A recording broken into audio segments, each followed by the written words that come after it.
আসসালামু আলাইকুম, welcome back to my channel. আশা করি আপনারা সবাই খুব ভালো আছেন। আজকে আমি তৈরি করে দেখাবো ছোট মাছের হাতে মাখা চচ্চড়ি। তো এখানে আমি আধা কেজি ছোট মাছ নিয়েছি, ধুয়ে কেটে পরিষ্কার করে নিয়েছি। দেখুন খুব সুন্দরভাবে ধুয়ে নিয়েছি আমি। তো এখন আমি একটা কড়াইয়ে নেব। তো ছোট মাছগুলো দিয়ে দিলাম কড়াইতে। 1 কাপ পেঁয়াজ কুচি দিয়ে দিলাম, সাথে 5-6টা কাঁচামরিচ, 2টা টমেটো কুচি দিলাম। দেখুন 1.5 টেবিল চামচ হলুদের গুঁড়া দিলাম, 1.5 টেবিল চামচ লাল মরিচের গুঁড়া দেব, যার যার স্বাদ অনুযায়ী দিবেন।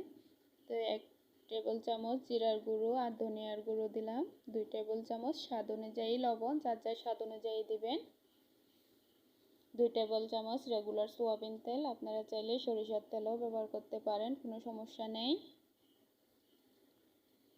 তো আমার সবগুলো উপকরণ দেওয়া শেষ। তো এখন আমি এগুলাকে ভালো করে মেখে নেব। দেখুন খুব সুন্দর করে মেখে নেব।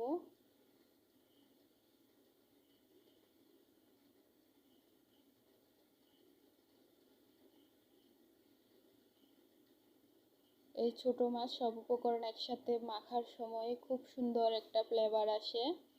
আপনারা বাসায় না করলে বুঝতেই পারবেন না, অসাধারণ একটা ফ্লেভার। খুব অল্প সময়ের মধ্যে এই ছোট মাছের চচ্চড়িটা করা যায়, শর্টকাট। তো আমার সবগুলো মাখা হয়ে গেছে। তখন আমি সামান্য একটু পরিমাণ পানি দেব।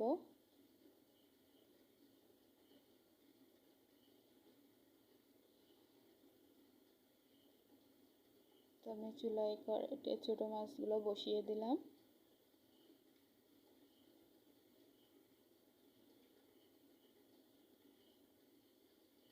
ঢাকা দিয়ে 5 মিনিটের জন্য দিয়ে জাল করব। তো মাঝে মধ্যে 2-1 মিনিট পর এভাবে নেড়ে চেড়ে দিবেন।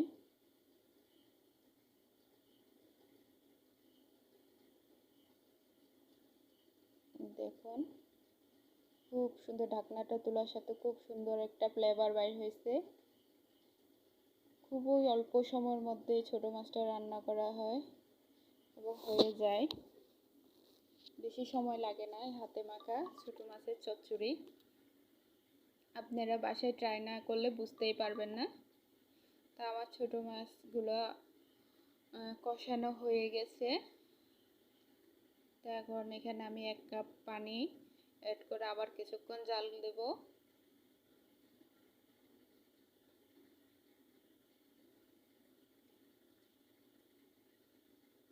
একটু আলতো হাতে নেড়ে দেবেন।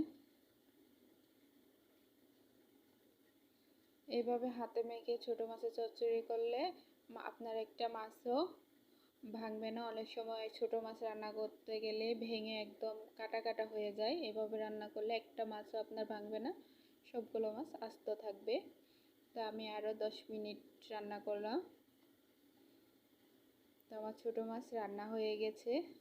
দেখুন আমার সবগুলো মাছ আস্ত থেকে গেছে। তো এখন আমি উপর দিয়ে ধনেপাতা কুচি দিয়ে দিলাম।